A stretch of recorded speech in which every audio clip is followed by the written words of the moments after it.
Hello, and welcome again to the basement. It's good to be with you. We've had a couple of good days and a little bit of time to rest and recuperate. And today was the day when my taxes were completed. There's always a great sigh of relief when the number comes out. This year, of course, we've been given a month's grace in the filing phase, which has taken the pressure off somewhat. When this annual date with the CRA comes round, I'm always taken back to Jesus' encounters with the tax system in his day. There were at least three of these: the calling of Matthew as a disciple, his encounter with Zacchaeus, and the question over the payment of taxes which Jesus faced when he was in the temple during the week before his death. As we're often reminded, in Jesus' day, tax collectors were not very popular. Part of the problem was that they were often seen as dishonest because they could always take a little bit off the top for themselves. And the authorities weren't too bothered about that, provided they got the money that they wanted. But Jesus was willing to associate with these social outcasts. And the three encounters I have mentioned each has something to tell us. The meeting with Matthew seems to have happened as Jesus passed down the road. It's likely that Matthew was a collector of tolls for the use of the highway. We have no idea if Jesus had met Matthew before, but his response to "follow me" was immediate. As it says in Matthew 9:9, Matthew got up and followed him. The important thing here is the offer made by Jesus. It's a call to follow. It's the same call as he makes to us today.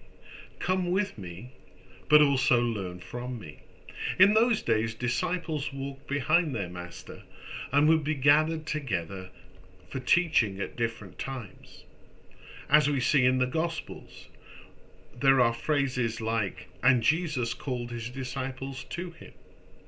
He also sent them out to do the things they were taught. The meeting with Zacchaeus is altogether different. It's likely that Zacchaeus collected taxes for Rome. He appears to be wealthy, and he's reluctant to come face to face with Jesus or the crowd, hence his hiding in a tree. His encounter with Jesus leads to a total transformation. Jesus says of him, he too is a son of Abraham. It's the personal nature of the meeting which makes the difference. Finally, during Jesus' last week on earth, he spent a great deal of time in the temple. He was questioned by different groups of leaders during his time there. The Pharisees, the great law keepers, tried him out on taxes. To whom should they be paid? Caesar or God? Whichever way, he replies, Jesus is in trouble. After asking for a coin and pointing out the emperor's head on it, he says, "Render unto Caesar that which is Caesar's, and unto God that which is God's." In Matthew and Zacchaeus, we see lives change when they give themselves over to God.